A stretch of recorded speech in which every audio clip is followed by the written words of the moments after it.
Hello, brothers and sisters. In a previous video, we presented to you the first half of an article written by Dr. Daniel O'Connor on his blog dated December 6, 2021. In this article, Dr. O'Connor speculated on a likely scenario as to how the mainstream media would attempt to explain away the warning, negating any religious significance whatsoever.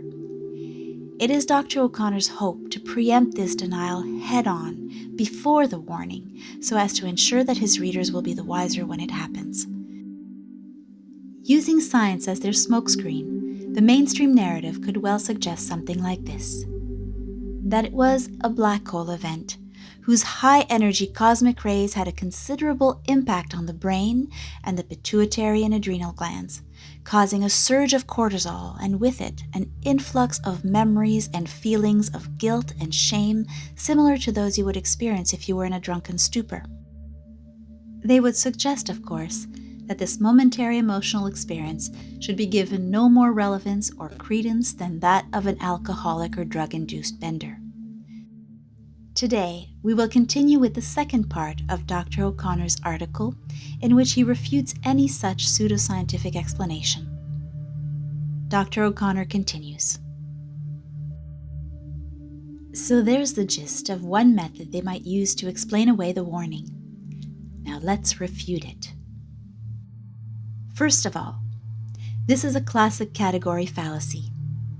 No one may ever tell you that a subjective appreciation of an event you experienced was actually without value due to an objective description, even if accurate, of the externals associated with it. For example, suppose that during a geometry lesson, you carefully follow each thing your teacher says when he is presenting the Pythagorean theorem to you. So much so that you actually interiorly realize with absolute certainty, entirely on your own and outside of any need to trust your teacher, that the Pythagorean theorem is true.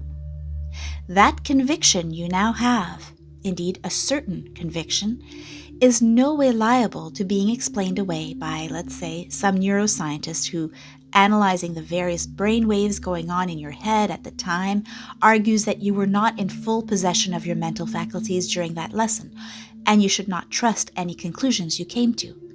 For in fact, certainty is certainty is certainty, the end. Indeed, the convictions you acquire during the warning will of course be fundamentally different from mathematical truths, but they will be no less certain. You must never, ever, ever allow anyone to tell you, no matter how many PhDs he has, that you must actually question or even reject something that you know, and that you know that you know. This scientist's assessments in no way so much as touch upon the subjective disposition of certainty that you have in your God-given intellect, which is a spiritual reality made in the very image of God, and whose operations cannot possibly be explained by neuroscientific descriptions. Secondly, as I explained in a previous article, and therefore will not bore you with again, it is absolutely and fundamentally impossible for the actual content of thoughts, memories to be generated by any material phenomenon whatsoever. If it's in your mind, there are only three possible ways it got there. First, from your senses, which by divine decree are the only material realities that have direct access to the human mind or soul. Indeed, the senses are our 5 perennial miracles. Second, from your mind working on something it already knew. For example, deducing things, logical thinking in general, or dreams which, though often quite weird, only work off of things we already have in our minds. Or third, from God himself. Absolutely nothing, in fact not even the devil, other than you and God, has direct access to your mind. Don't ever question the contents of your mind on account of some wild theory that it may have just been put there, quote, by an electromagnetic wave, end quote.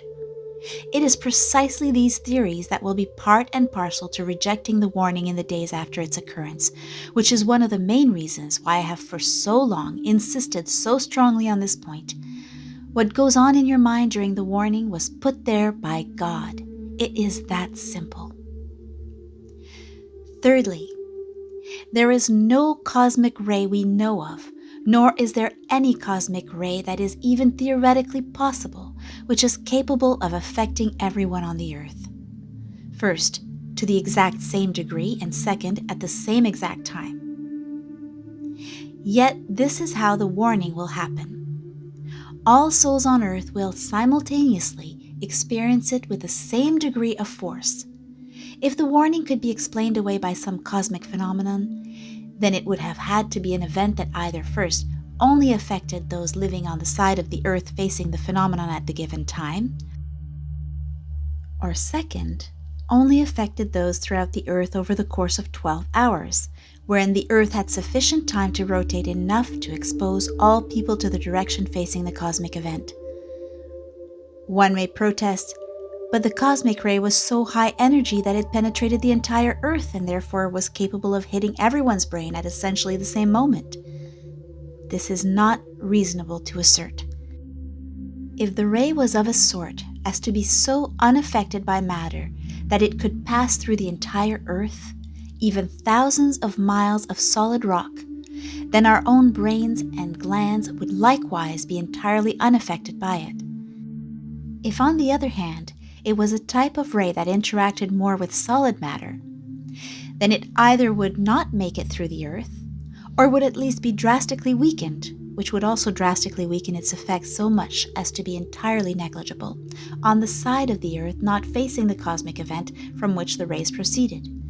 Neither will be the case during the warning. Perhaps in the coming days I'll do more refutation of the refutation before the warning. I certainly have more theories about arguments they'll use to explain it away, and I've got refutations for those arguments also.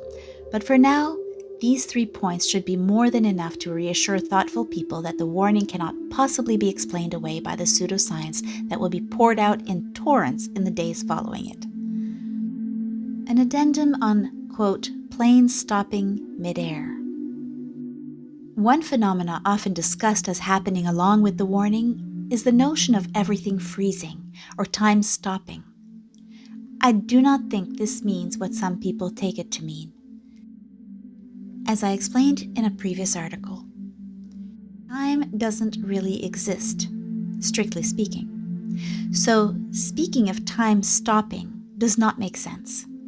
Motion can stop, whereupon time, which is nothing but the measure of motion, will seem to stop for the thing in question that is not moving, but not even that will need to literally happen during the warning. Upon the moment of the warning, everyone's awareness will be instantaneously elevated to the supernatural realm, wherein the notion of physical time is more or less meaningless.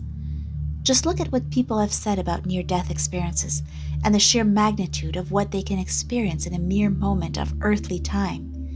The warning might feel like 15 minutes, but those 15 minutes might have nothing to do with how 15 minutes would be measured on Earth, which merely means 1% of the Earth's daily rotation. Sure, everything will stop, but only in the sense that our spiritual awareness will be operating at an infinite speed for 15 minutes in relation to all physical motions in the material universe. There will be no need for physical motion to literally stop and then immediately resume its prior motion after the warning. When people speak of planes stopping midair during the warning, this is not a description of a physical phenomenon, but only a description of what the physical universe would look like in relation to the infinite dynamism of the spiritual realm. Many scoffers even now dismiss the warning precisely because they cannot fathom the notion of a plane stopping midair. I hope this paragraph puts that scoffing to rest as well. Shortly after the warning, the mark of the beast will be instituted. I've got some more to say about that, but I'll save that for a later post. Stay tuned and subscribe here at dsdoconnor.com with your email address if you'd like to be kept in the loop. God bless you.